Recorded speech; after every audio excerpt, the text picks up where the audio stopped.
Hi guys, welcome to சிகே vlogs. இன்றைக்கி நம்ம என்ன பார்க்க போகிறோம் அப்படின்னா உருளைக்கிழங்கு ஃபிங்கர் சிப்ஸ் எப்படி பண்ண போகிறோம் அப்படின்றது தான். ஹோம்மேடு, ரொம்ப சிம்பிளாக ஈஸியாக இருக்கும், செம்ம டேஸ்ட்டாகவும் இருக்கும். இந்த மாதிரி தோலெலாம் சீவிட்டு கட் பண்ணி வச்சுட்டு இஞ்சி பூண்டு paste, chilli chicken masala, cornflour சேர்ந்து 3 ஸ்பூனும், கடல மாவு 1 ஸ்பூனும் போட்டுட்டு நல்லா கிண்டி விட்டுக்கலாம். நம்ம காரம் கொஞ்சம் சேர்த்துக்கலாம், ஏன்னா மசாலா கொஞ்சம் கம்மியாக போடுறதுனால. மிளகாத்தூளும் உப்பும் போட்டு நல்லா பிசைஞ்சு விட்டுக்கோங்க.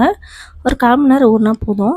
நல்லா ஊறினுச்சுன்னா ரொம்ப தண்ணியாகிடும். அதனால பாருங்கள், 1/4 மணி நேரம் ஊறினதுலேயே நிறையா தண்ணி வந்துடும். இங்கே பாருங்கள் எவ்வளோ தண்ணி வந்துருச்சு பாருங்கள். நம்ம அதுக்கு பிறகு கடாயை வச்சு எண்ணெய் சூடு பண்ணி இதை போட்டு பொரித்து எடுத்துக்கலாம். எடுத்து கொடுத்து பாருங்கள், பசங்க சூப்பராக சாப்பிட்டு வந்துடுவாங்க. லஞ்சு மீதி வைக்கவே மாட்டாங்க. லெமன் ரைஸ்க்கு இது பொட்டேட்டோ சிப்ஸ் செம்ம காம்பினேஷனுங்க. ஃபஸ்ட் டைம் போட்டதும் அந்த நுரையெல்லாம் போன பிறகு திருப்பி விட்டு இந்த மாதிரி நல்லா வறுத்து எடுங்க. 2 பக்கமும் நல்லா ஃப்ரை ஆகிடாத பிறகு எடுத்து கொடுத்து பாருங்கள், சூப்பராக இருக்கும். இந்த வீடியோ உங்களுக்கு பிடிச்சதுனா லைக் பண்ணி, ஷேர் பண்ணி, சப்ஸ்கிரைப் பண்ணிக்கோங்க. அதேமாதிரி பெல் ஐக்கனை கிளிக் பண்ணி ஆல் கொடுத்து வச்சுக்கோங்க. அப்போ தான் நான் போடுற வீடியோ உங்களுக்கு வந்து சேரும். தேங்க்யூ ஃபார் வாட்சிங்.